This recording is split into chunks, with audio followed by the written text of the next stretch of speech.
Shalom. Happy Sunday everyone. Welcome home Bapak Ibu Saudara yang terkasih dalam Tuhan Yesus. Bagaimana kabarnya pada pagi hari ini? Luar biasa. Ya, terima kasih sudah bergabung di dalam ibadah yang pertama di New Identity Church di Bekasi. Dan kami mengucap syukur untuk segala sesuatunya Tuhan berikan yang terbaik. Amin. Ya, tidak lupa saya mau menyapa Bapak Ibu Saudara yang mengikuti ibadah secara online. Welcome home.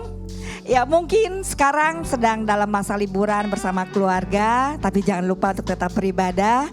Dan kita mau senantiasa di dalam pernyataan Tuhan, dan Tuhan melindungi dimanapun Bapak Ibu Saudara berada. Ya, Bapak Ibu terkasih, pada hari ini ibadah yang pertama pemberitaan firman Tuhan akan dilayani oleh hambanya Pastor Robertus Budi Setiono. Dan juga Praise and Worship akan dilayani oleh tim NIC Worship. Kita beri kemuliaan bagi Tuhan. Ya, saya mengundang para WL dan singer untuk dapat naik ke atas mimbar. Dan mari Bapak Ibu Saudara, kita mau bangkit berdiri. Kita mau berfellowship satu dengan yang lain. Kita berikan salam, katakan Tuhan mengasihimu. Haleluya.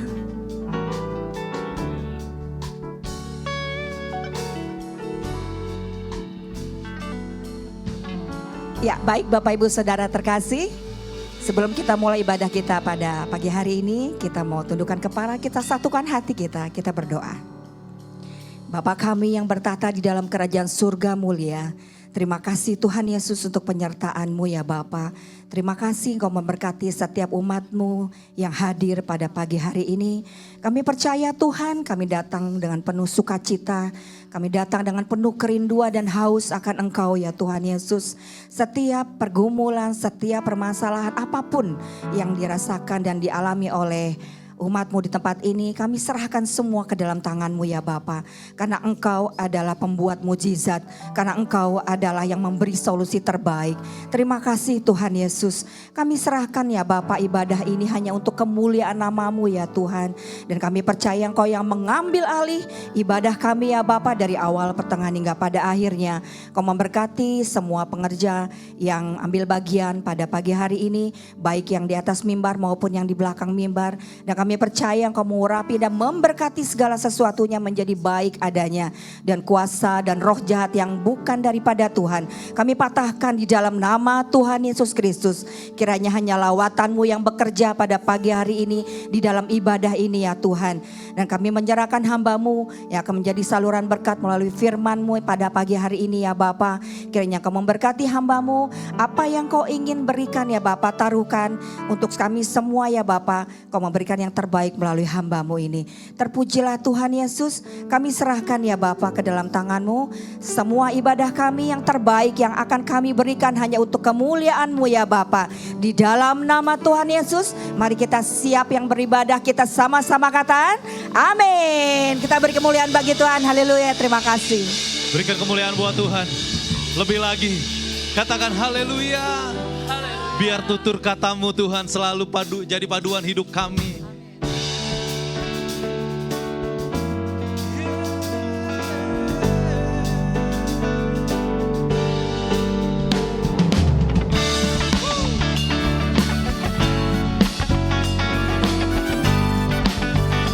Sampaikan setiap pujian ini dengan mati sama Tuhan.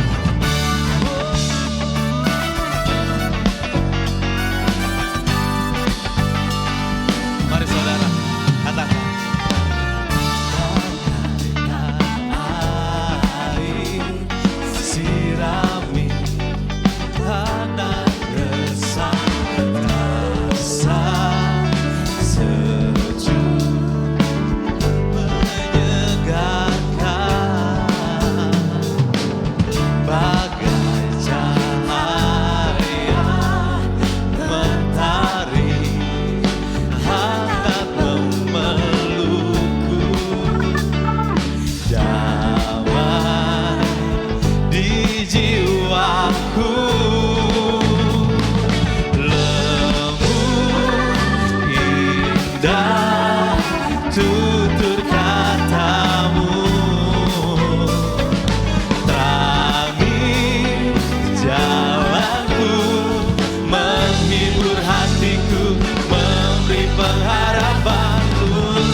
selamanya. Perkataanmu bertumbuh di hatiku, siang dan malam selalu ku renungkan. Janjimu yang indah, ku berjalan di dalamnya.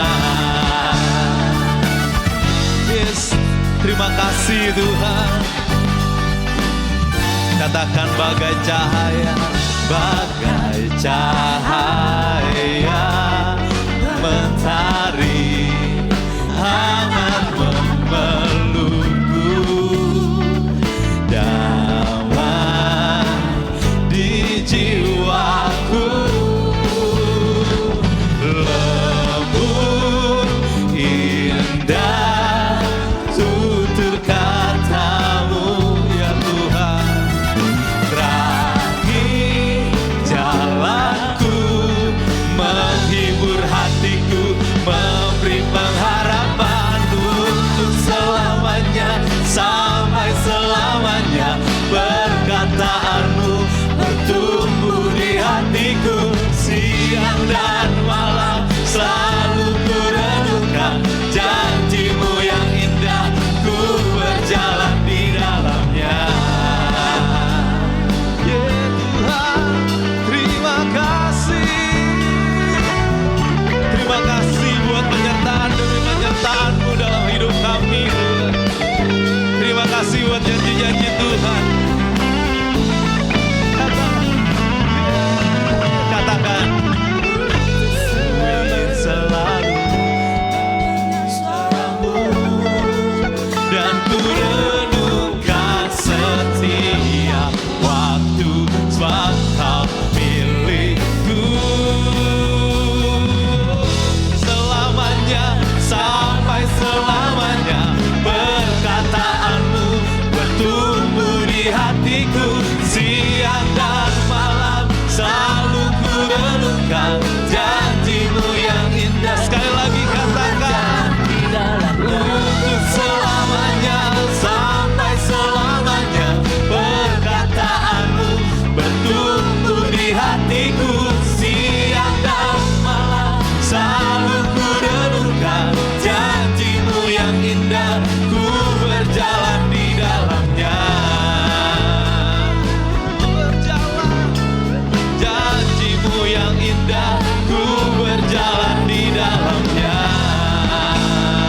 Ya Tuhan, janjimu yang indah, ku berjalan di dalamnya. Yes Tuhan, kami tetap percaya janji-Mu. Haleluya. Yang percaya janji Tuhan baik dalam hidup kita, katakan amin. Haleluya. Biar kita kecap dan lihat janji-janjinya Tuhan, amin. Mari musik naikkan pujian buat Tuhan.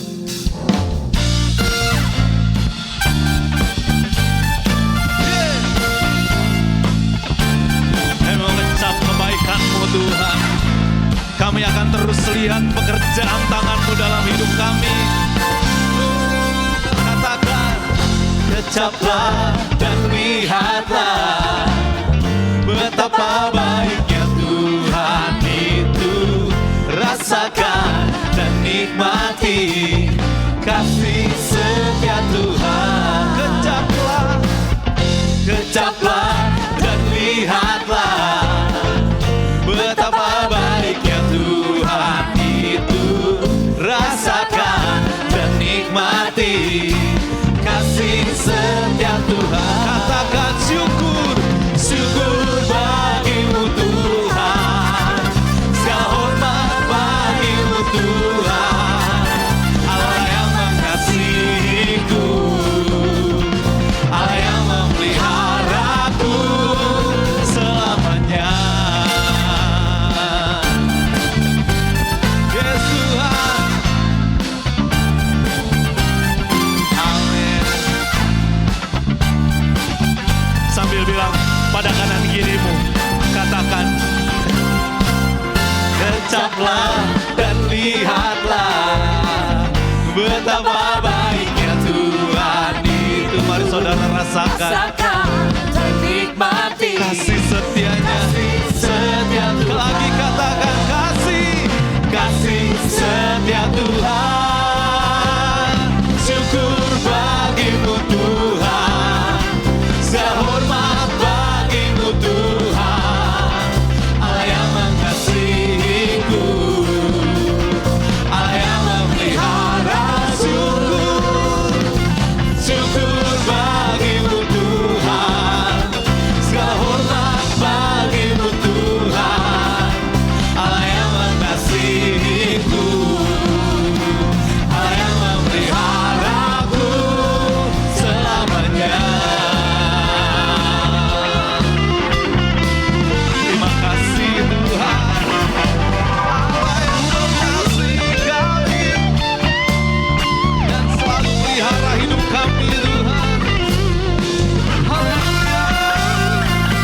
selama-lamanya Tuhan. Kau bersama dengan kami.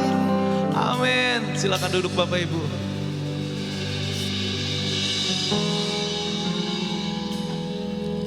Terima kasih Tuhan.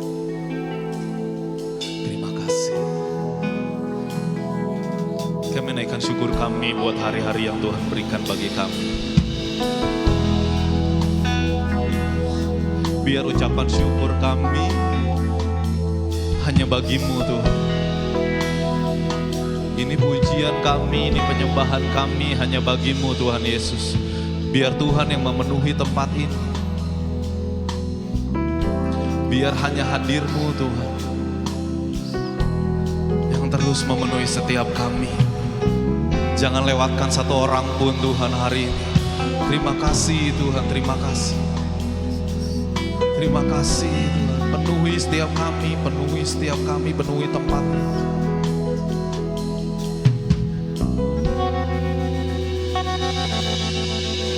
Tuhan hadir di bait kudusnya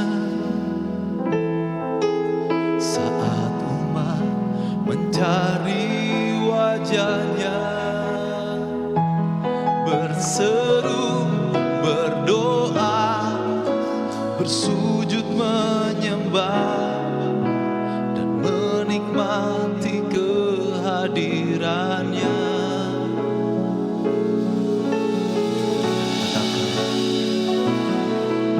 Tuhan mau dekat dengan umatnya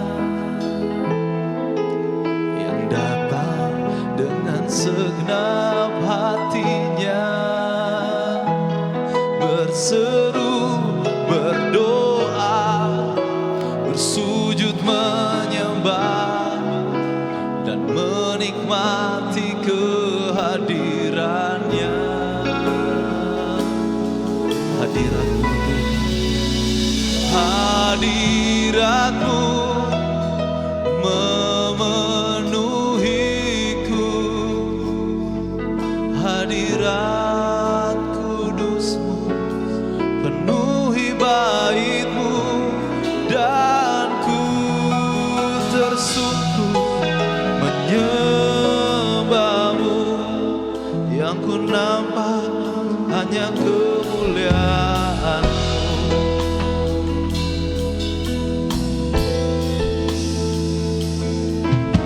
Tuhan hadir di bait kudusnya saat umat mencari wajahnya. Serukan doa-doa, Berseru, berdoa, bersujud menyembah, menikmati kehadirannya.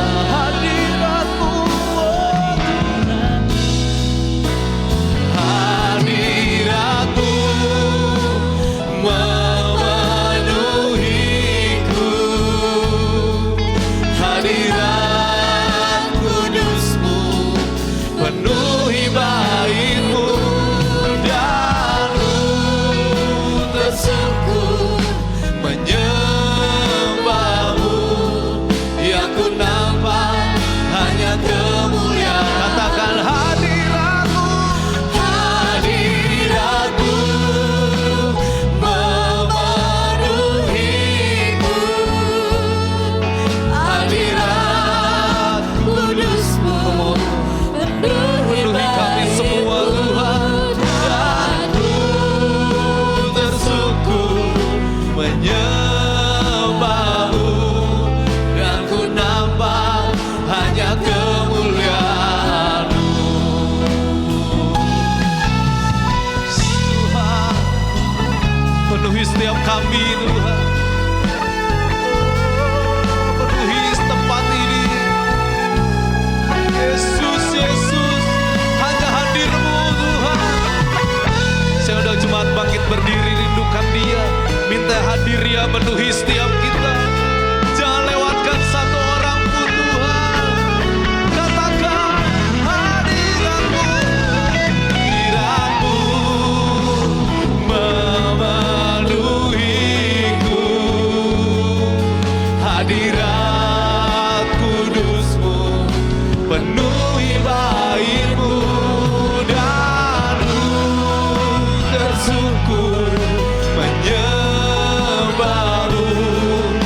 ku nampak hanya kemuliaan-Mu.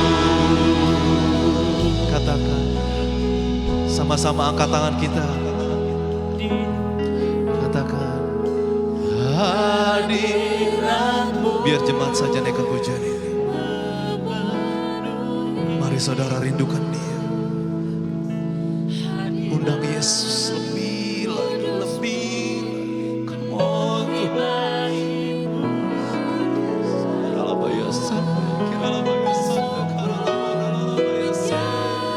Hanya hadir-Mu Tuhan. Sekali lagi jemaat Tuhan, rindukan Dia. Hadirat-Mu memenuhiku. Hadirat kudus-Mu penuhi baik-Mu.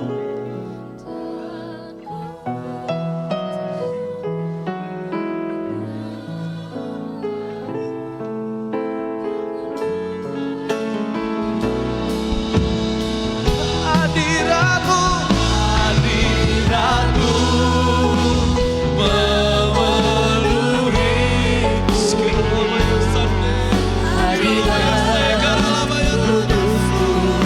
Penuhi kami.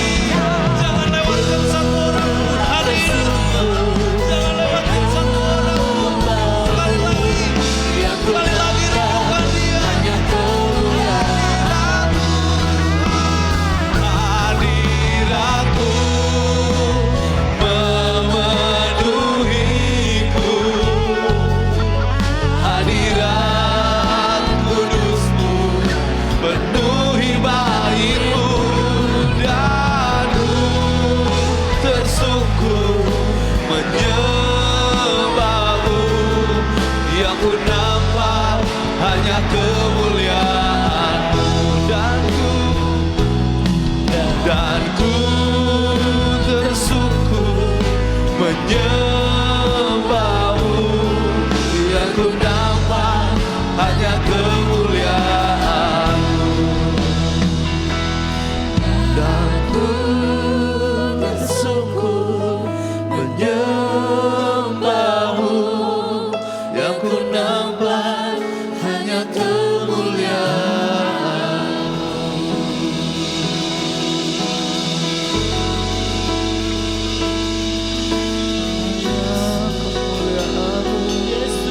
Dalam hidup kami Tuhan, kami menyembah-Mu. Ayah Yesus, Allah yang pantas disembah bagi kami.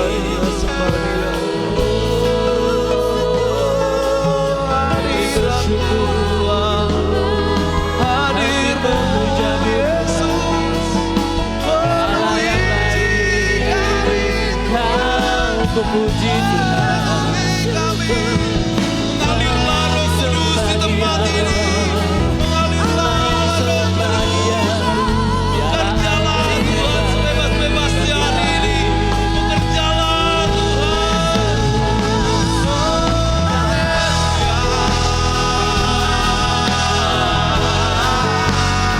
Naikkan sembah syukur-Mu bagi Yesus. Dia yang layak terima pujian. Yesus, Tuhan. Haleluya. Haleluya.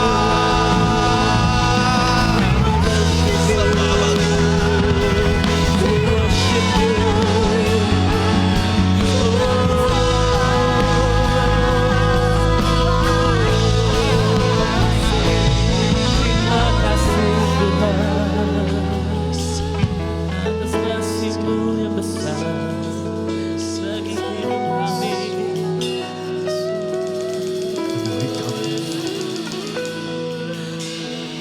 Kami katakan betapa ajaibnya Tuhan kami. Betapa besar dan herannya Engkau. Selamanya Kau tetap Allah kami.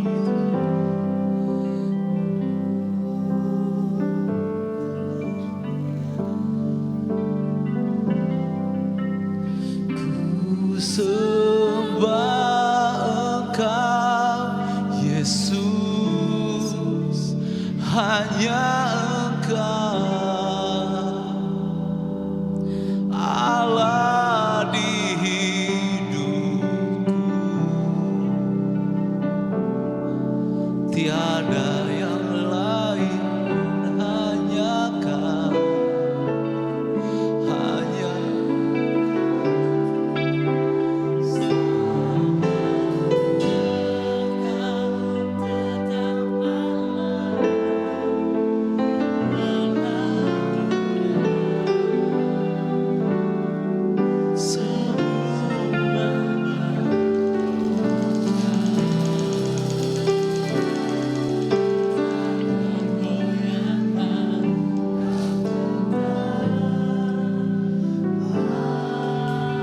sekali lagi jemaat Tuhan katakan sama-sama. Ku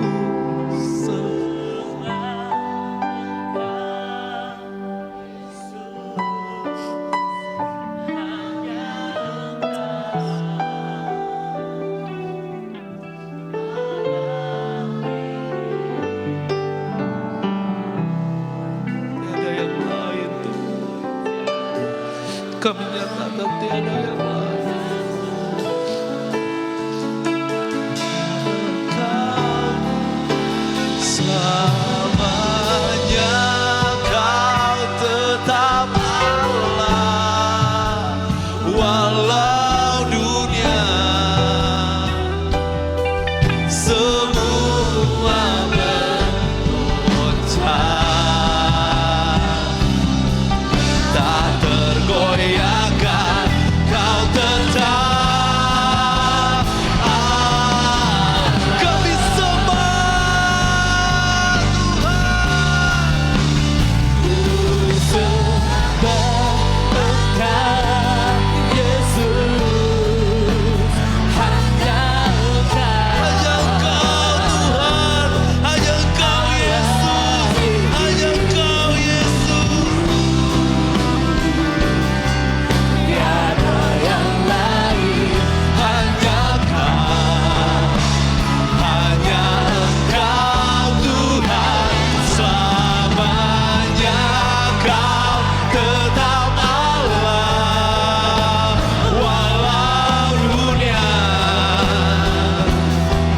semua bergoncang, tak tergoyahkan, Kau tetap Allah, Kau tetap Allah, Kau tetap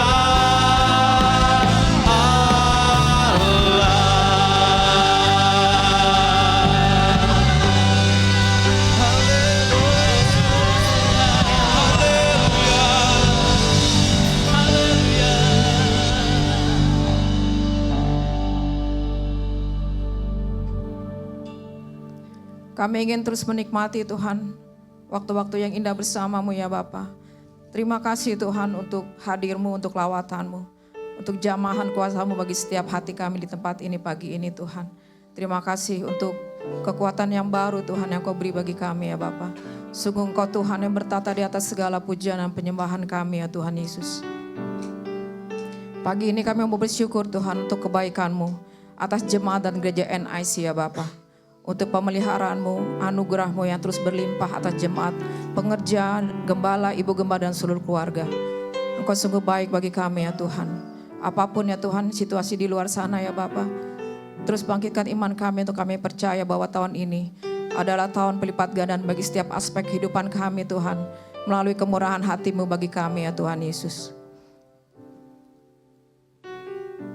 Firman-Mu berkata dalam Mazmur 62 ayat 1-2. Hanya dekat Allah saja aku tenang, daripadanya lah keselamatanku. Hanya Dialah gunung batuku dan keselamatanku, kota bentengku, aku tidak akan goyah. Pagi ini kita mau bersatu hati berdoa untuk Mall Bekasi. Biarlah Tuhan cepat pulihkan roda keekonomian di mall ini atas semua tenan-tenan yang ada, supaya berkat-berkat Tuhan kembali mengalir dan dinikmati oleh setiap orang yang ada di tempat ini ya Tuhan. Kami juga mau berdoa untuk setiap jemaat yang sedang berlibur, kiranya penyertaan Tuhan sempurna atas semua jemaat. yang sedang berlibur ya Bapa, mereka menikmati perjalanan yang baik bersamamu dan penuh dengan sukacita hingga kembali lagi ke rumah mereka dengan tidak kurang suatu apapun. Kami juga berdoa Tuhan untuk jemaat yang akan mengadakan mission trip ke Medan Tuhan, ke kota Cane, ke Simalungun dan Siantar. Kiranya pernyataan Tuhan sempurna atas tim yang berangkat. Biarlah pelayanan mereka membawa terobosan kebangunan rohani di setiap tempat yang mereka datangi Bapa. Tuhan jagai, Tuhan pelihara keluarga dan rumah yang mereka tinggalkan. Sampai mereka kembali ke rumah dengan tidak kurang suatu apapun dan keselamatan daripada Engkau. Terima kasih ya Bapa, Engkau sungguh baik bagi setiap kami. Kami imani, kami percaya. Doa-doa kami sudah Kau dengar dan Kau jawab ya Bapa. Kalau sebentar ini kami akan mendengarkan firman-Mu, kami butuh akan perkataanmu Tuhan bagi menuntun hidup kami hari lepas hari. Beri kami kekuatan, berikan kami kemampuan untuk kami melakukan kebenaran firman-Mu ya Tuhan. Sehingga firman-Mu tidak berlalu dengan sia-sia, tapi firman itu berdampak Tuhan bagi kehidupan kami. Bahkan menjadi berkat bagi orang sekitar kami Tuhan. Terima kasih ya Bapa. Kiranya Roh Kudus memimpin, urapi hamba-Mu Pak Robertus ya Bapa. Sembunyikan hamba-Mu di balik salib-Mu ya Tuhan Yesus. Dan Kau siapkan hati umat-Mu agar menerima kebenaran firman-Mu seperti kehendak-Mu. Terima kasih ya Bapa. Hanya dalam nama Tuhan Yesus, setiap kita yang siap mendengarkan kebenaran firman-Mu bersama katakan amin. Sama-sama sembah Dia sekali. Katakan. Ku sembah Engkau Yesus, Hanya Engkau Allah di hidupku, tiada yang lain, hanya Kau, hanya Engkau Tuhan selamanya. Kau tetap Allah walau dunia semua bergoncang, tak tergoyahkan. Kau tetap Allah.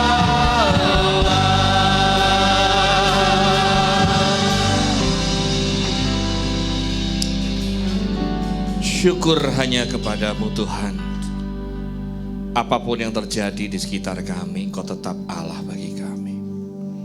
Pada pagi hari ini Tuhan, hamba-Mu di atas mimbar ini juga berdoa buat saudara-saudara kami, semua warga negara Myanmar, Thailand yang terkena dampak bencana yang besar Tuhan. Mereka yang menjadi korban meninggal, mungkin ada korban-korban yang belum terselamatkan saat ini. Engkau bangunkan kerohanian negara Myanmar, supaya ada kebangkitan rohani tempat sana Tuhan. Kau pakai orang-orang percaya-Mu di negara ini, supaya bisa memberkati negara ini. Demikian juga dengan Thailand. Terima kasih Tuhan Yesus, terima kasih Bapa. Kami juga berdoa untuk bangsa negara kami yang sedang mengalami krisis ekonomi. Kau raih berkati supaya para pemerintah juga Engkau berkati dan Engkau urapi. Kami juga berdoa untuk jemaat-Mu tempat ini. Kau raih berkati mereka semua, supaya apa yang disampaikan di pagi hari ini dan sampai siang nanti, semuanya menjadi rema buat kami, menjadi sesuatu yang dapat mengubahkan hidup kami, supaya di akhir-akhir zaman ini kami semua berkomitmen untuk Engkau pakai dengan luar biasa. Udah berkati hati kami Tuhan, perbaiki restorasi terus iman kami, restorasi terus keselamatan kami, supaya setiap saat kami tetap ada di dalam perkenanan Tuhan. Terima kasih bahwa di surga, terima kasih Yesus. Hanya di dalam nama Tuhan Yesus Kristus semua kita katakan amin. Silakan duduk Bapak dan Ibu sekalian. Shalom. Bisa minta tolong lampunya agak diterangin juga di jemaat. Nah, biar kelihatan. Kalau di jemaatnya gelap, saya nggak bisa lihat teman-teman gitu kan. Hari ini saya memberikan satu sharing firman yang diambil dari peristiwa menjelang Prapaskah atau menjelang Paskah. Kita sedang menghadapi masa-masa Paskah. Paskah Jumat Agung tanggal 18, Paskahnya bagi tanggal 20 April yang akan datang. Dan kita coba melihat hal itu semua. Ayat yang ingin saya sampaikan kita akan baca secara bergantian dari Yohanes 21 ayat 15 sampai dengan 19. Saya akan baca yang pertama, nanti yang selanjutnya kita bergantian dengan jemaat. Silakan ditampilkan. Yohanes 21 ayat yang ke-15. Sesudah sarapan, Yesus berkata kepada Simon Petrus, "Simon anak Yohanes, apakah engkau mengasihi aku lebih daripada mereka ini?" Jawab Petrus kepadanya, "Benar Tuhan, engkau tahu bahwa aku mengasihi Tuhan." Kata Yesus kepadanya, "Gembalakanlah domba-dombaku." Ayat ke-16. Silakan Bapak Ibu, kita baca bersama-sama.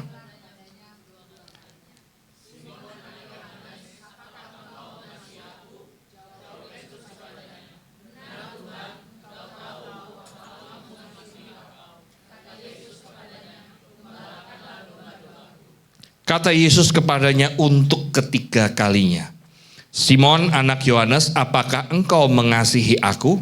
Maka sedih hati Petrus karena Yesus berkata untuk ketiga kalinya, "Apakah engkau mengasihi aku?"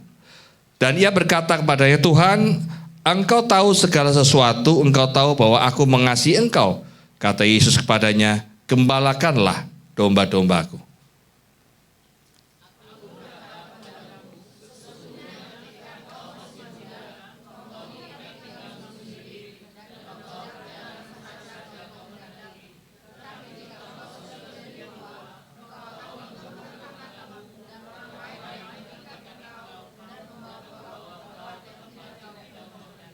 Ayat terakhir, dan hal ini dikatakannya untuk menyatakan bagaimana Petrus akan mati dan memuliakan Allah. Sesudah mengatakan demikian, ia berkata pada Petrus, "Ikutlah aku."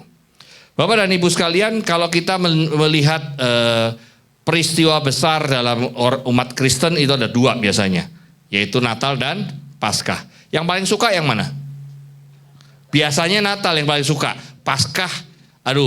Paskah penuh dengan kesedihan. Padahal bagi saya pribadi, Paskah yang paling penting.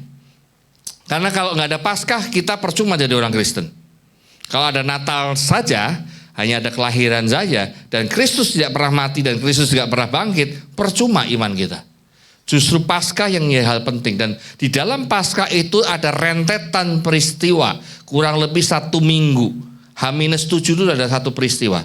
H-7 menjelang Paskah itu ada yang namanya Minggu Palem. Minggu Palem ini adalah satu perayaan di mana Kristus dielulukan sebagai raja oleh bangsa Yahudi. Kalau kita lihat peristiwa ini, sebenarnya bangsa Yahudi ini punya satu harapan atau satu bayangan. Kalau Yesus itu lahir dan menjadi raja buat bangsa Israel, maka dia katakan mereka mengharapkan Yesus benar-benar jadi raja. Kalau Bapak dan Ibu menonton film The Last Supper saat ini, ada satu scene yang menyatakan itu. Mereka pikir Yesus akan masuk dalam dunia politik dan dia akan bisa mendeklarasikan sebagai raja karena pengikutnya banyak sekali. Ya kan? Tetapi Yesus katakan, "Kerajaanku bukan di dunia, kerajaanku ada di atas." Sehingga banyak bangsa Yahudi yang kecewa terhadap statement itu, termasuk juga muridnya juga kecewa. Karena ada satu murid yang kecewa karena harapan mereka Yesus ini akan jadi pemimpin. Kalau Yesus ini jadi raja di bangsa Israel, minimal 12 murid itu punya jabatan dong. Itu harapan mereka. Tapi ternyata Yesus tidak demikian. Bahkan warga negara kota Yerusalem pun mengeluhkan dia sebagai raja. Itu yang Minggu Palma. Tetapi 1 minggu kemudian, orang yang mengeluhkan Yesus sebagai raja bertindak sebaliknya, berubah total. Sebelum pada perubahan total, pada saat hari Kamis menjelang Paskah, itu namanya Kamis Putih, the Holy Thursday. Apa? Kamis Putih memperingati apa? Kamis Putih memperingati apa? Ada yang tahu? Basuh kaki, dan yang terakhir, yang kedua, perjamuan akhir. The Last Supper itu ada di hari Kamis. Hari Kamis Putih itu adalah hari Kamis malam sore, karena biasanya hari Kamis itu adalah hari perayaan Paskah buat bangsa Yahudi. Dan Paskah Yahudi itu hari Jumat. Dan ingat, perhitungan hari atau jamnya Yahudi, kalau hari Jumat itu startnya dari jam 6 sore hari Kamis sampai jam 6 sore hari Jumat. Maka perayaan perjamuan kudus menyambut Paskah itu selalu diadakan di hari Kamis malam. Yesus pun sebagai bangsa Yahudi melakukan hal yang sama. Di atas loteng mereka dengan Yesus dengan 12 muridnya melakukan perayaan Paskah, perjamuan kudus, perjamuan malam. Dan sebelum melakukan perjamuan malam, Yesus memberikan contoh dengan membasuh kaki murid-muridnya. Habis itu baru dia melakukan perjamuan kudus. Biasanya perjamuan kudus itu inilah roti sebagai peringatan akan roti yang dimakan oleh nenek moyangmu pada saat engkau keluar dari tanah Mesir dan engkau dibebaskan Tuhan. Anggur juga sama, inilah anggur sebagai peringatan anggur yang diminum oleh nenek moyangmu pada saat mereka keluar dari tanah Mesir. Itu statement atau pernyataan dari perjamuan atau Paskahnya bangsa Yahudi. Akan tetapi pada saat malam terakhir itu, Yesus mengatakan hal yang lain. Dia katakan, inilah roti, inilah tubuhku, inilah dagingku, dan engkau harus makan dagingku supaya engkau selamat.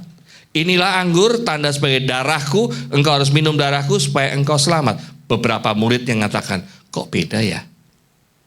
Coba Anda kalau udah nonton film The Last Supper akan tahu statement dan diskusi komunikasi ini akan menjadi menarik. Kok beda ya? Emang udah berubah ya? Dan segala macam. Karena emang berubah, berbeda.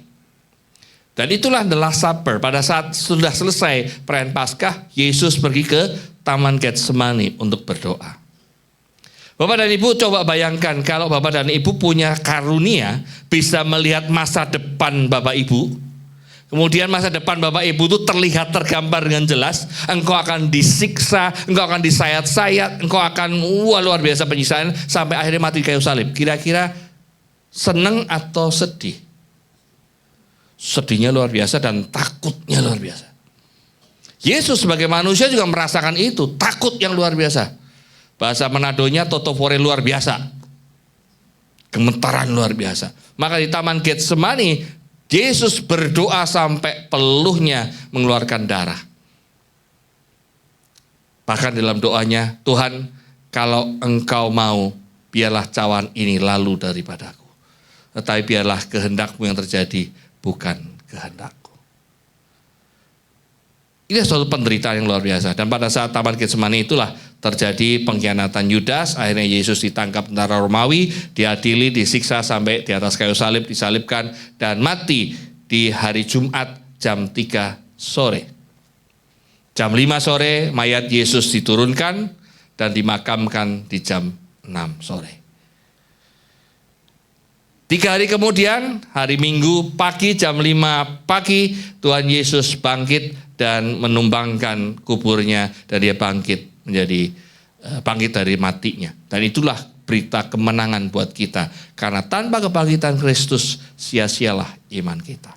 Saya nggak cerita tentang itu, saya cerita di awal ini, tapi ingin saya menyoroti persis kayak yang di POV-nya film The Last Supper. Saya ingin melihat peristiwa keselamatan ini dari sisi point of view-nya Petrus dan Yudas. 2 murid Yesus dari 12 murid Yesus itu melakukan pengkhianatan. Yudas berkhianat dengan menyerahkan Yesus kepada tentara Romawi. Petrus mengkhianati Yesus dengan menyangkal dia 3 kali sebelum ayam berkokok.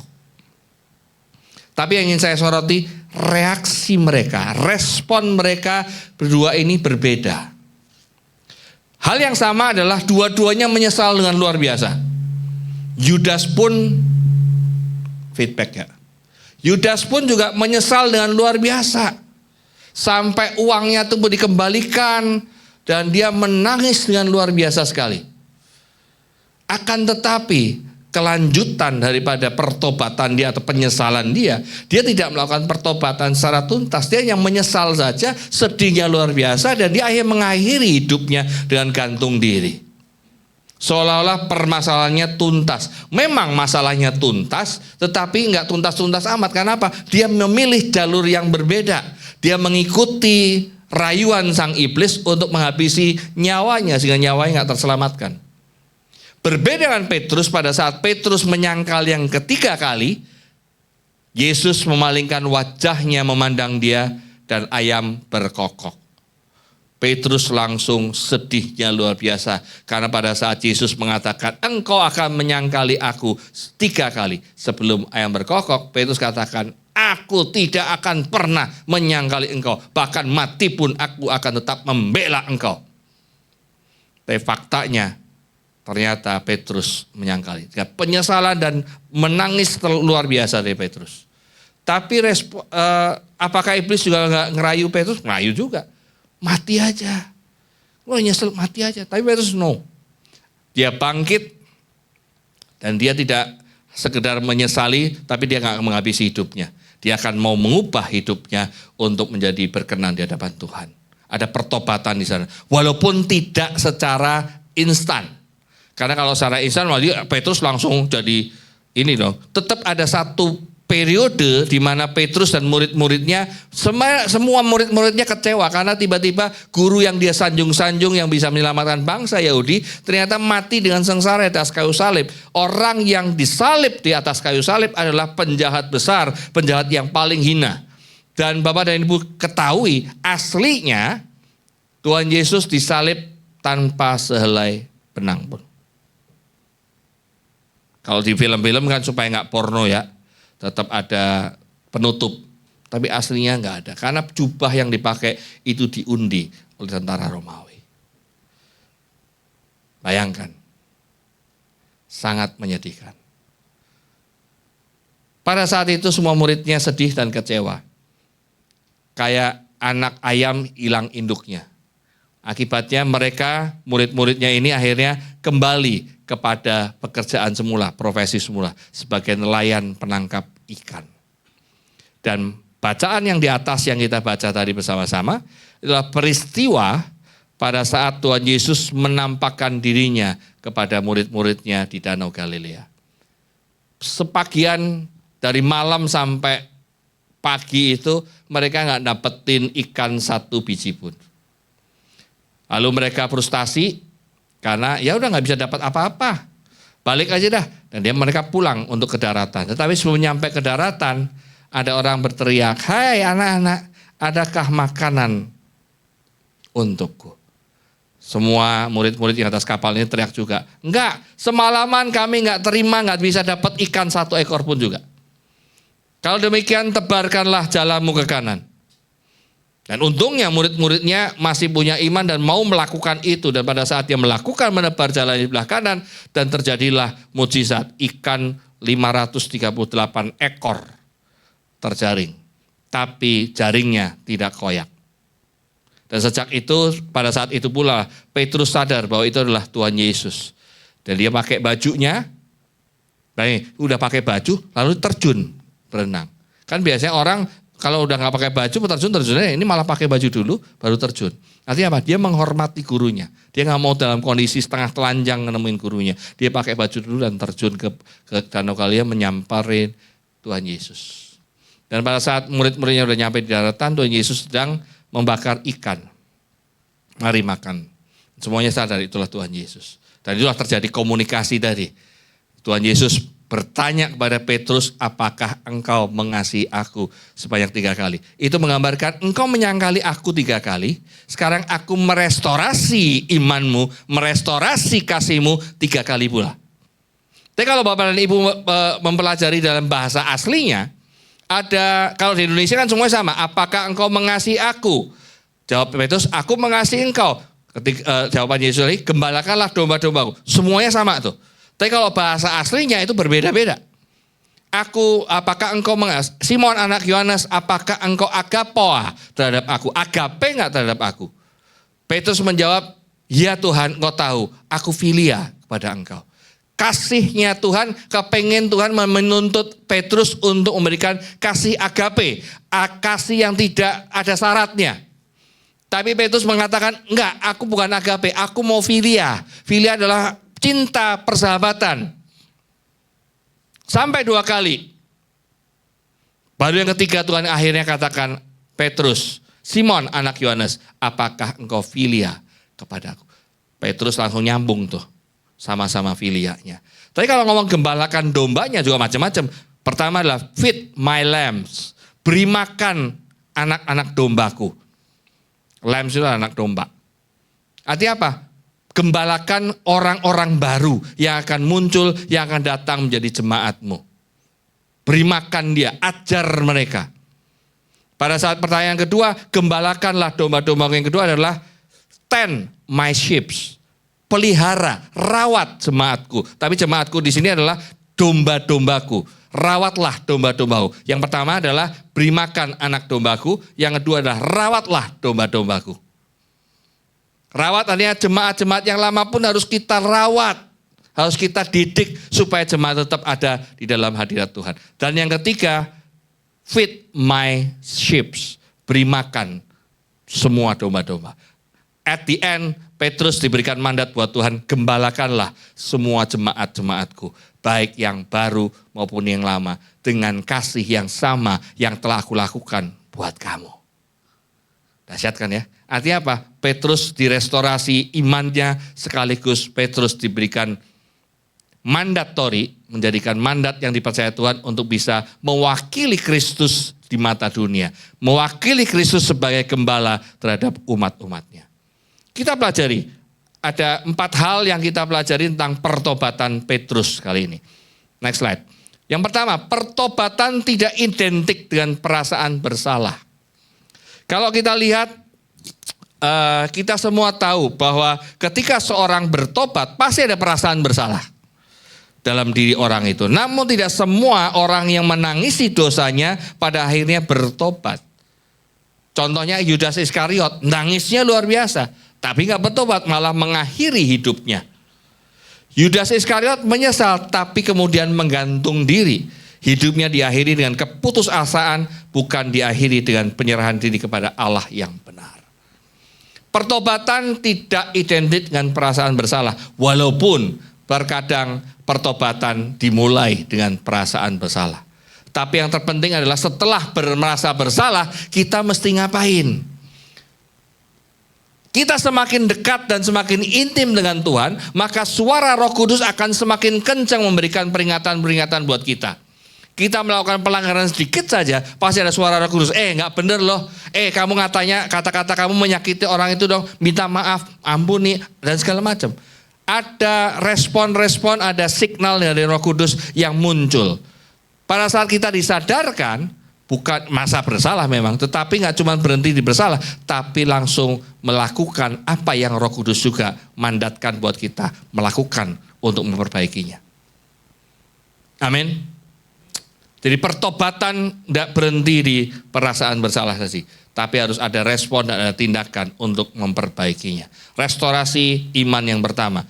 Restorasi iman yang kedua adalah, next slide, penyesalan karena natur dosa bukan karena konsekuensi. Terkadang orang melakukan perbuatan dosa dan dia disadarkan Roh Kudus atau dia sadar karena dia tahu perbuatan. Biasanya orang Kristen tahulah kalau dosa itu yang mana atau ya dosa itu yang nggak mana itu ya. Tapi dia pasti akan sadar tiba-tiba dia melakukan sesuatu dosa. Ada rasa bersalah, terkadang ada rasa takut. Tapi pertanyaannya, Anda menyesal, bersalah dan takut karena natur dosa itu, atau karena konsekuensinya yang ditakuti? Biasanya yang ditakuti adalah konsekuensinya. Aduh, aku dosa, aku harus minta ampun dong, aku menyesal. Jangan-jangan nanti aku masuk neraka. Jangan-jangan nanti aku kecelakaan, jangan-jangan aku celaka ini, celaka itu. Tapi tidak pernah memikirkan menyesal karena aku tahu dosa itu membawa maut. Dosa itu memang gak boleh, dosa itu dilarang, dosa itu menjadi tidak diperkenankan Tuhan. Dosa itu adalah najis. Bukan naturnya yang kita pikirkan, tapi yang kita pikirkan konsekuensinya. Kita takut terhadap konsekuensinya, bukan takut terhadap dosanya. Karena apa impactnya? Kalau Anda hanya takut di konsekuensinya, ini bayangin ya, melakukan dosa X, tahu konsekuensi X apa? Saya takut, saya minta ampun. Ternyata nggak ngalami nih. Konsekuensi itu nggak muncul. Suatu saat muncul doa X lagi. Ada godaan untuk melakukan doa X lagi. Yang lalu nggak apa-apa. Siapa tahu ini juga nggak apa-apa lagi. Akhirnya terulang kan. Coba bayangkan kalau konsepnya berubah. Ngelakuin X tadi itulah dosa. jorok, najis. No matter konsekuensinya apa, tapi itu kita tahu itu dosa. Dan saya tidak melakukan. Berbeda dong. Sama halnya pada satu saat nilep uang perusahaan dikit, dapat gratifikasi dikit, nggak ketahuan, nggak apa-apa deh. Terkadang ada pembenaran juga. Saya juga pernah ngalami juga dapat gratifikasi, sebenarnya ada rasa bersalah gitu ya, tapi saya berdoa, Tuhan terima kasih Engkau tahu apa yang saya butuhkan, tiba-tiba ada berkat yang melimpah. Kalau satu hal itu berhasil, rayuan keduanya akan berhasil lagi nggak? Dan terus, sampai suatu saat pada saat ketangkap korupsi, akhirnya pakai seragam oranye, di dalam wawancara, doakan saya supaya pencobaan ini lalu bagiku. Ini bukan pencobaan, ini konsekuensi yang harus kita hadapi. Apakah Tuhan mengampuni? Yes, kalau engkau mengaku pasti Tuhan mengampuni. Tapi Tuhan tidak bisa menghapus konsekuensi terhadap dosa itu. G, itu enak bagi orang G. Menikmati banget. Suatu saat dia bertobat. Ada pelepasan. Ada pengampunan, yes, tetapi AIDS-nya tetap ada. Dan G ini gak bisa protes, karena aku udah bertobat. Pak Ramli kan udah hapuskan, udah lepasin aku, kok masih kena HIV lagi? No, kita gak bisa ngelepasin HIV, Tuhan aja gak bisa ngelepasin HIV-nya kok. Itu konsekuensi daripada dosa. Walaupun kalau engkau beriman HIV-nya bisa disembuhkan, yes, tapi mungkin kayak Raja Hizkia, dia minta-minta dan menangis dengan luar biasa. Tuhan katakan, oke, kamu sembuh, tapi 15 tahun aku perpanjang hidupmu. Bisa jadi orang G ini kalau bertobat dengan luar biasa, dia kena kena AIDS, kemudian dia bertobat dan berdoa supaya disembuhkan. Tuhan katakan, oke, aku sembuhkan 5 tahun. Kalau engkau melayani aku dalam perkenanku, 5 tahun engkau akan hidup. Manfaatkan 5 tahun. Itu artinya apa? Ada hadiah 5 tahun masa pertobatan dan masa pemulihanmu. Daripada langsung mati lewat neraka, sekarang dikasih kesempatan 5 tahun lagi itu diperbaiki. Nah, ini jadi penyesalan karena natur dosa, bukan karena konsekuensinya yang kita takuti. Nangkep Bapak dan Ibu? Hal yang ketiga, pertobatan bukanlah sekedar penyesalan biasa. Next slide. Pertobatan tidak selalu melibatkan kisah perubahan yang spektakuler. Terkadang kita mendengarkan kesaksian-kesaksian atau sesuatu yang luar biasa, pertobatan luar biasa. Memang sih bombastis dan spektakuler kalau di atas mimbar ini tiba-tiba ada preman yang luar biasa, preman yang udah membunuh sekian banyak orang, dia keluar dari penjara, di dalam penjara memang dia mengalami pertobatan, dan pada saat dia keluar dari penjara, dia melakukan kesaksian di atas mimbar. Ceritanya bombastis dan spektakuler. Memang luar biasa. Tapi jangan pernah mengharapkan kita sama seperti mereka. Karena pertobatan dan proses yang dialami itu unik adanya. Tuhan tidak pernah menyeragamkan proses pertobatan kita sama semua, atau penyesalan kita sama semua. Pertobatan sejati harusnya membawa pada perubahan hidup yang radikal. Ini yang menjadi kuncinya sebenarnya.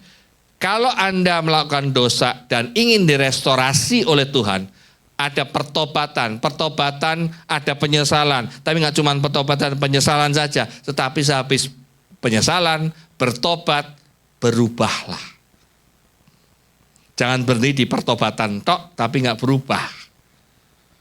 Yang paling penting adalah perubahan.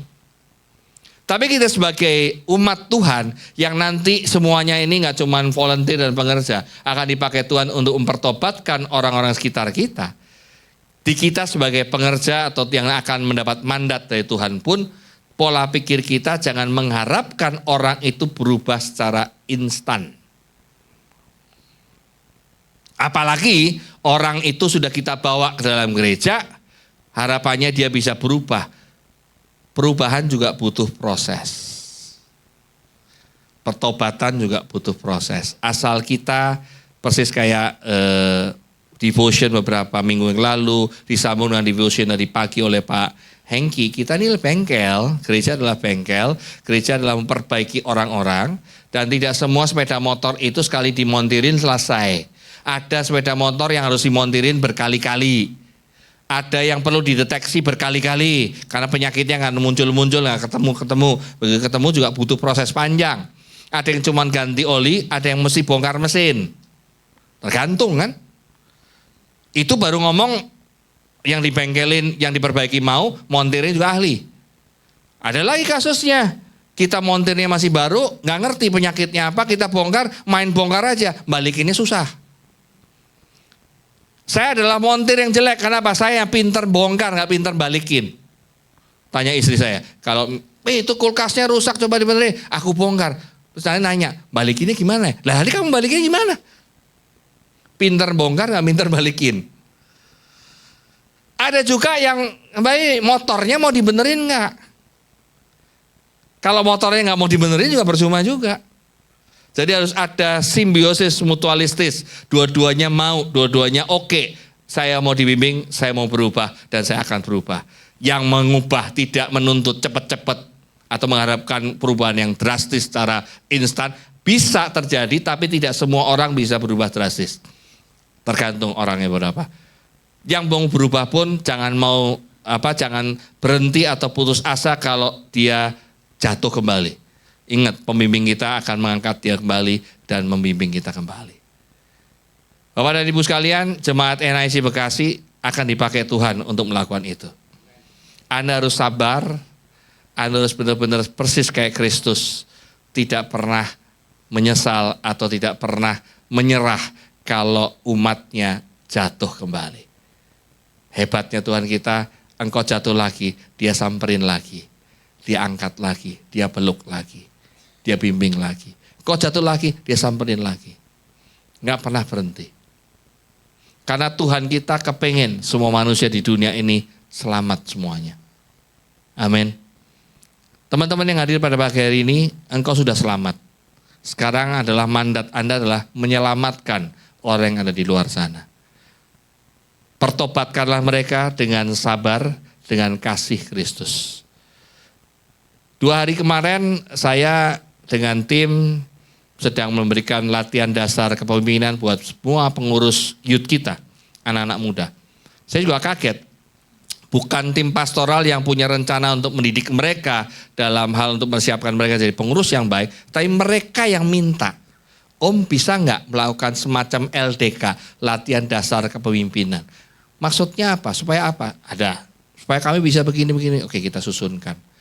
Dan hebatnya anak-anak muda ini punya value namanya alive. Acceptance, love, integrity, victorious, dan elevate. Saya sebagai senior atau sebagai tim pastoral cukup terenyuh. Karena satu value pertama mereka adalah acceptance. Penerimaan. Penerimaan tanpa syarat. Tangan mereka terbuka menerima kaum muda model apa saja tanpa syarat. Hebat kan? Kalau kita yang para senior juga mau menerima siapa saja tanpa syarat, tanpa ada rasa penghakiman apapun juga. Indah banget loh. Tuhan Yesus menerima kita tanpa syarat. Tuhan Yesus menerima kita juga tanpa penghakiman. Justru Tuhan Yesus katakan, datanglah kepadaku. Amin. Ini yang terbaik, yang harus kita lakukan sebagai jemaat Tuhan, sebagai umat Tuhan untuk mau dipakai Tuhan menerima siapapun juga. Semua orang yang bertobat haruslah membawa perubahan hidupnya. Petrus mengalami perubahan hidupnya dari murid yang berkhianat menjadi murid yang sejati hingga akhir hidupnya. Ini contohnya Petrus yang luar biasa banget loh. Karena apa? Petrus ini dari berkhianat pada saat direstorasi imannya itu tiba-tiba menjadi menggebu-gebu. Setelah ketemu Yesus di nelayan tadi itu dengan pertanyaan-pertanyaan itu, Petrus tiba-tiba jadi berubah dan dia melakukan pelayanan Tuhan dan at the end-nya, ending daripada misinya Petrus itu akhirnya tercapai. Walaupun dia selalu menjawab Tuhan Yesus, aku filia, aku mengasihi engkau sama seperti pertemanan, tetapi endingnya Petrus memberikan kasih tanpa syarat, agape. Karena pada saat dia ditangkap, dia dikasih pertanyaan sama tentara Romawi. Petrus, engkau mati kayak apa? Mau mati kayak apa? Dipancung atau disalib? Petrus katakan, enggak, dua-duanya. Aku mau disalib tapi terbalik. Karena dia tidak mau disalib menyamai gurunya. Dan Anda tahu kalau disalib terbalik itu lebih sengsara loh. Darahnya ngumpul di otak. Darahnya itu nggak keluar dengan ya ada yang keluar kalau dipaku. Tapi kalau nggak salah Petrus nggak tahu disalib, dipaku atau diikat. Karena biasanya yang dipaku itu cuma Yesus doang. Lainnya diikat.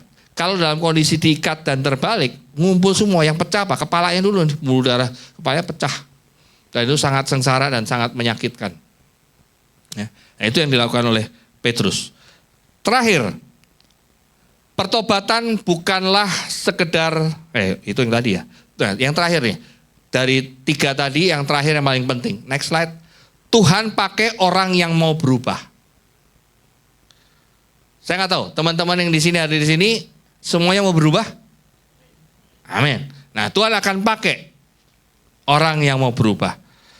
Bayangkan kita lihat perjalanannya Petrus. Petrus berkhianat, menyesal, bertobat berubah, direstorasi imannya, bahkan restorasinya dilakukan di depan publik dengan teman-temannya. Tadi dia mengasihi Yesus sampai 3 kali dan Tuhan memberikan mandat, gembalakan domba-dombaku, diberi amanat agung dan Petrus jalankan dengan baik sampai akhir hidupnya. Ini adalah satu pertobatan yang dahsyat. Dan percaya saya, kalau Anda mengalami ini semua, Anda akan dipakai Tuhan dengan dahsyat pula. Amin. Slide terakhir, dari 4 hal yang terjadi pada saat restoration of faith yang kita akan alami adalah pertobatan tidak identik dengan perasaan bersalah, penyesalan karena natur dosa bukan karena konsekuensi dosa, pertobatan bukanlah sekedar penyesalan biasa, dan at the end Tuhan akan pakai orang yang mau berubah. Tergantung Anda meresponi sharing saya pagi hari ini seperti apa, tanyakan pada Tuhan. Tapi pesan saya yang terakhir sebelum saya tutup sharing saya, kita harus bangga punya Tuhan seperti Allah kita. Tim musik silakan maju.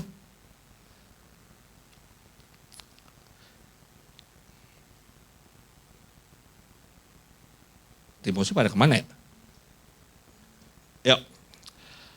Bapak dan Ibu sekalian, kalau boleh saya pesan yang belum nonton The Last Supper, tontonlah.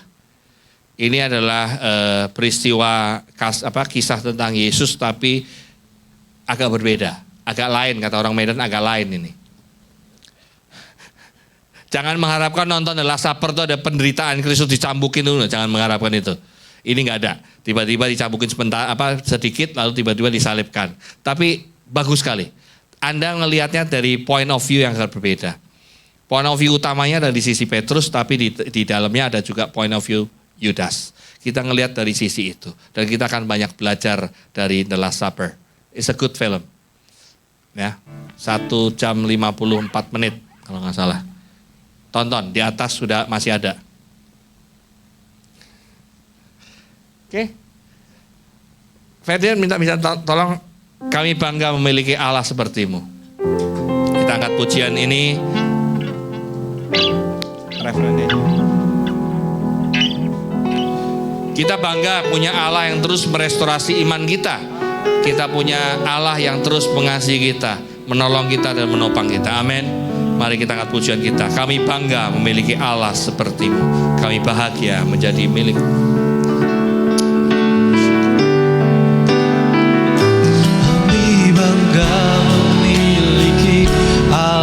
Sepertimu, kami bahagia menjadi milikmu. Kami muliakan, kami tinggikan, kami agungkan namamu Yesus.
Bapa di surga, kami bangga kami punya Allah seperti Engkau Tuhan, yang terus merestorasi iman kami.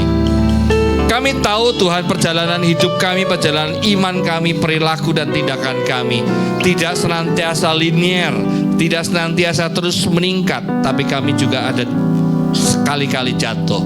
Tetapi pada saat kami jatuh, Engkau tetap datangi kami, mengangkat kami kembali, menopang kembali, merestorasi kembali, memperbaiki kembali. Dan kami Engkau topang, Engkau bimbing kami untuk naik kembali. Berulang-ulang kami mengalami kejatuhan, berulang-ulang pula Engkau menopang dan menolong kami. Kami merasakan kasih-Mu yang begitu besar buat kami Tuhan.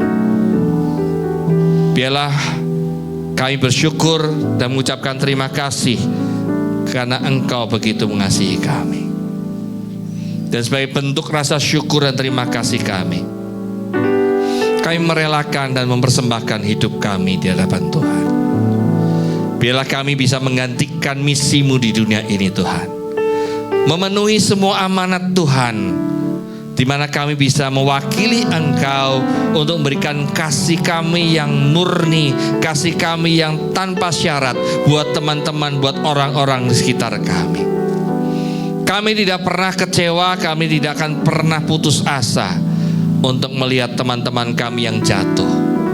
Karena mereka yang jatuh, kami akan samperin, kami akan topang, kami akan angkat, kami akan bimbing lagi ke hadapan Tuhan. Sampai pada saatnya teman-teman kami ini akan sama seperti kami, yang rela membimbing orang-orang lain lagi. Itulah multiplikasi melalui kemurahan hati yang bisa kami berikan buat Engkau Tuhan. Gereja ini akan termultiplikasi karena kemurahan hati. Kemurahan hati yang Engkau berikan buat kami, biarlah terempartasi dalam diri kami, sehingga kami juga bisa memberikan kemurahan hati buat sesama kami. Terima kasih Tuhan Yesus, terima kasih Bapa. Kami bersyukur dan terima kasih hanya di dalam nama Yesus, Tuhan Yesus yang baik. Kami bangga memiliki Allah seperti-Mu. Kami bahagia menjadi milik-Mu. Kami muliakan, kami tinggikan, kami agungkan nama-Mu Yesus. Kami bangga memiliki Allah seperti-Mu. Kami bahagia menjadi milik-Mu. Kami memuji, kami menyembah kepada-Mu Yesus. Bisa beri kemuliaan buat Tuhan. Yesus Tuhan kita, beri kemuliaan paling meriah buat Tuhan. Haleluya. Terima kasih Tuhan. Haleluya. Amin.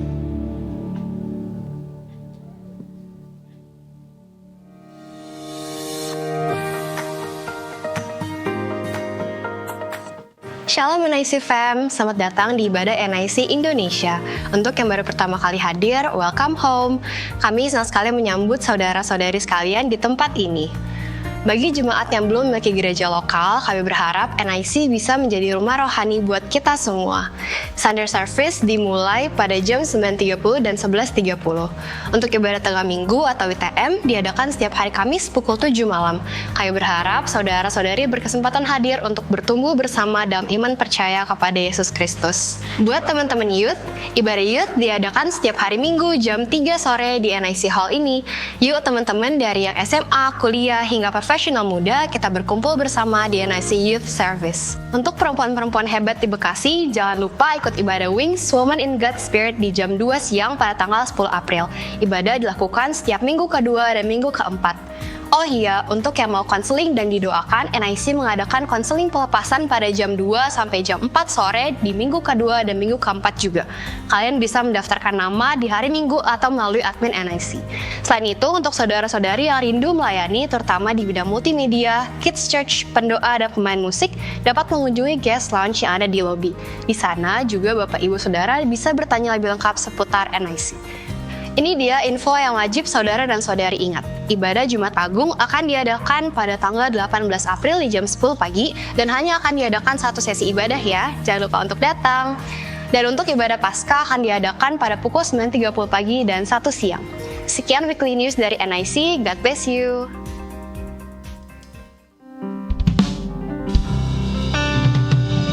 Haleluya. Jemaat Tuhan diberkati oleh pemberitaan firman Tuhan pada pagi hari ini. Amin. Ya, dari 4 hal tadi di dalam pertobatan kita membawakan suatu sukacita dan berkat dari hamba Tuhan bahwa pertobatan adalah proses untuk kita menjadi lebih baik sesuai dengan kehendak Tuhan. Dengan penuh kesabaran tentunya, dengan penuh ketekunan, dan jangan mudah untuk menyerah, untuk menjadi sesuai dengan apa yang Tuhan inginkan. Amin. Ya, kita berikan kemuliaan bagi Tuhan kita dan juga aplaus bagi hamba Tuhan Pastor Robertus Budi Setiono yang sudah menjadi saluran berkat atas firman Tuhan pada pagi hari ini. Dan saya ingin bertanya, apakah ada jemaat Tuhan yang baru pertama kali beribadah di NIC? Kalau ada boleh mengangkat tangannya. Oh ada, oh di sebelah kanan dan sebelah kiri. Ya, selamat datang, welcome home Bapak-bapak dan Ibu. Terima kasih sudah bergabung bersama dengan kami di New Identity Church Indonesia, khususnya di Bekasi. Apabila belum memiliki gereja lokal dan ingin mengetahui NIC lebih lanjut lagi, Bapak Ibu Saudara dapat menghubungi volunteer kami di lounge nanti setelah ibadah selesai. Haleluya, terima kasih. Ya, dan perlu diketahui Bapak Ibu Saudara bahwa di NIC mengadakan 2 kali ibadah. Yang pertama adalah ibadah raya di pukul 9.30. Dan yang kedua ibadah di pukul 11.30. Keduanya disertai dengan Kids Church. Dan pada pukul 3 sore untuk anak-anak muda, kaum muda, juga profesional muda, anak-anak kuliah dapat bergabung di dalam komunitas youth pada pukul 3 sore setiap hari Minggu. Kalau ada anak-anak muda, mana anak-anak muda? Ya, mari selagi masih muda berikan yang terbaik bagi Tuhan, amin. Ya, ditunggu kehadirannya, jangan lupa nanti sore pukul 3 sore ya. Dan juga di dalam NIC tidak mengedarkan kantong persembahan dalam memberikan persembahan, tetapi Bapak Ibu Saudara dapat memberikan persembahan di dalam amplop yang ada di hadapan Bapak Ibu Saudara, lalu mengisi serta menyerahkannya di dalam kotak yang ada di pintu keluar, atau juga dapat memberikannya dengan cara transfer atau juga men-scan barcode yang ada di amplop tersebut. Baik Bapak Ibu Saudara, sambil persembahan disiapkan, saya akan memberikan beberapa informasi. Ibadah tengah minggu pada minggu ini, hari Kamis diliburkan ya. Dan juga ibadah wanita atau Wings, Woman in God's Spirit, akan diadakan pada tanggal 10 April pukul 2 siang.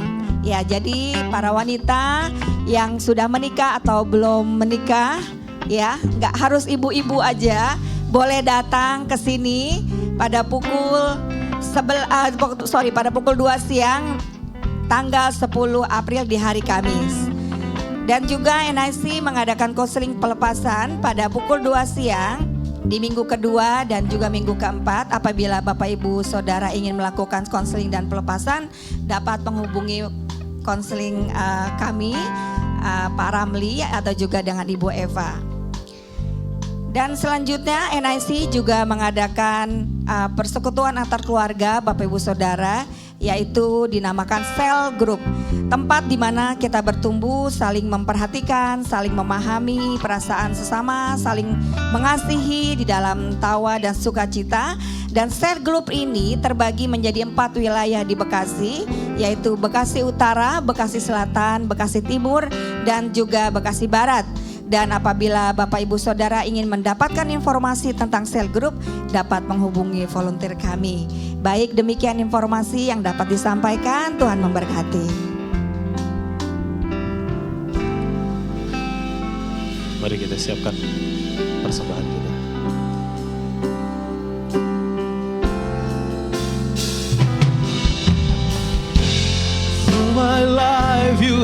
been faithful. All my life you have been so good. With every breath that I am able, I will sing of the goodness of God. I will sing of the goodness of God.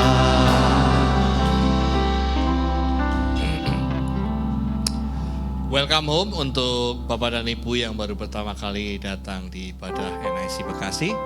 Selamat datang dan seperti yang host katakan, persembahan kita tidak mengedarkan kotak atau mengedarkan amplop kantong-kantong persembahan. Bapak dan Ibu bisa melihat di depan meja, depan kursi Anda bisa ada amplop-amplop yang bisa diisi untuk persembahan, kemudian nanti dimasukkan dalam kotak di depan di dekat pintu keluar.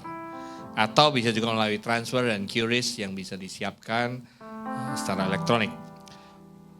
Karena ada beberapa jemaat baru, maka saya akan mencoba menjelaskan prinsip persembahan yang ada di NIC Bekasi. Kita semua sebagai anak-anak Tuhan diajar untuk menjadi berkat. NIC sebagai gereja juga didirikan untuk menjadi berkat. NIC dibangun bukan untuk mencari keuntungan atau kepentingan pribadi, bahkan tidak satu rupiah pun diambil untuk keperluan yang bukan untuk pelayanan. Kita percaya bahwa NIC merupakan bagian dari kerajaan Allah dan kita tahu bahwa kerajaan Allah tidak pernah kekurangan. Artinya, jika NIC mengajarkan jemaat untuk menabur, itu bukan karena kerajaan Allah kekurangan atau NIC kekurangan. Tetapi karena NIC mengerti prinsip-prinsip kerajaan Allah dan ingin agar jemaat NIC juga diberkati. Karena Alkitab mencatat, mereka yang tidak menabur, mereka juga tidak akan menuai. Dan mereka yang menabur, mereka sendiri juga akan menuai. Menabur sedikit, menuai sedikit, menabur banyak, akan menuai banyak juga. Bahkan firman Tuhan mengajarkan kita jangan pernah datang menghadap hadirat Tuhan dengan tangan yang hampa. Kita harus mengerti bahwa persembahan kita ini penting di mata Tuhan, sebab dari persembahan kita ini kehidupan orang lain akan diubahkan. Dan Injil Kerajaan Allah dapat diberitakan lebih luas, sehingga makin banyak orang akan diselamatkan. Dan setiap kita memberi tanpa paksaan, tetapi dan sukacita menurut apa yang Tuhan tanamkan di hati Bapak dan Ibu sekalian. Berdoa juga bagi mereka yang saat ini belum bisa memberi, biar Tuhan bukakan tingkap-tingkap langit dan mencurahkan berkat-Nya sampai berkelimpahan. Mari kita bangkit berdiri, kita akan berdoa bersama. Saya akan berdoa untuk Bapak dan Ibu sekalian. Bagi kita yang menyiapkan persembahan, baik amplop maupun alat-alat elektronik yang dipakai, bisa mengangkat tangannya. Saya akan berdoa untuk Bapak dan Ibu sekalian. Bapa di surga, Engkau melihat tangan-tangan yang terangkat, yang rindu memberi dengan sukacita untuk pekerjaan Tuhan di tempat ini. Hamba berdoa untuk setiap umat-Mu di tempat ini. Biarlah apa yang mereka tabur akan mereka tuai berlipat kali ganda. Bahkan janji Tuhan, sepanjang mereka tidak menyimpang ke kanan ke kiri, jalan mereka akan terus naik bukan turun. Mereka menjadi kepala dan bukan ekor. Apa yang mereka kerjakan akan dijadikan berhasil oleh Tuhan. Bahkan kemanapun mereka melangkah, mereka akan selalu beruntung. Hamba berdoa biarlah pengirikan mereka penuh dengan gandum dan tempat pemerasan mereka akan kelimpahan anggur dan minyak. Biarlah hidup mereka dijauhkan dari belalang-belalang yang ingin menggerogoti hasil pekerjaan mereka, sehingga mereka tidak miskin, tidak gagal, tidak rugi, tidak bangkrut, tidak alami resesi ekonomi. Bahkan segala kutuk akan menjauh dari umat kepunyaan-Mu ini. Hamba berdoa biar umat-Mu ini selalu unggul dalam bidang mereka masing-masing. Mereka dikelilingi oleh orang-orang baik, orang-orang yang terhormat, orang-orang yang berhasil. Bahkan promosi demi promosi datang dalam kehidupan mereka. Mereka selalu aman, tidak celaka, dan tidak sakit-sakitan. Rasa takut dan khawatir tidak ada lagi pada mereka, karena mereka sadar dan percaya mereka memiliki identitas sebagai anak-anak dari Allah yang Maha Tinggi. Allah yang telah menyediakan segala sesuatunya dengan ajaib. Allah yang selalu berperang bagi setiap pergumulan mereka. Bahkan Allah yang memberikan mereka rumah di bumi dan di surga. Bapak dan Ibu Saudara, silakan turunkan tangan Anda. Bapa di surga, Engkau tahu apa yang menjadi pergumulan umat-Mu saat ini. Dan biarlah Tuhan sendiri yang memberikan jalan dan solusi yang terbaik. Sehingga mereka dapat dibebaskan dan dilepaskan dari berbagai macam ikatan, kutuk dan penderitaan. Bagi yang terbeban berat oleh berbagai masalah, Tuhan akan ringankan. Karena kuk Tuhan telah dipasangkan bersama-sama dengan kita. Sehingga kita menjadi ringan karena Tuhan ikut menopang semua beban masalahmu. Bagi yang terikat oleh hutang, biarlah Tuhan melepaskan dan memberikan percepatan dan kemudahan serta kelancaran dalam menyelesaikan dan menuntaskannya sehingga engkau terbebas. Bagi yang masih studi, Tuhan berikan kecerdasan, daya serap yang tinggi, kerajinan, ketekunan akan terus menyertaimu sehingga keberhasilan yang terbaik dapat engkau raih. Bagi yang belum memiliki jodoh, Tuhan akan berikan pencerahan dan tanda dalam engkau mencari pasangan yang sepadan, seiman dan merupakan kehendak Tuhan. Bagi yang single parents, Tuhan berikan jalan yang lurus dan lancar bagimu untuk dapat menjadi orang tua yang baik bagi anak-anakmu. Bapak dan Ibu sekalian, ibadah telah selesai dan mari angkat tangan kita tinggi dan menerima berkat dari Allah Bapa di surga.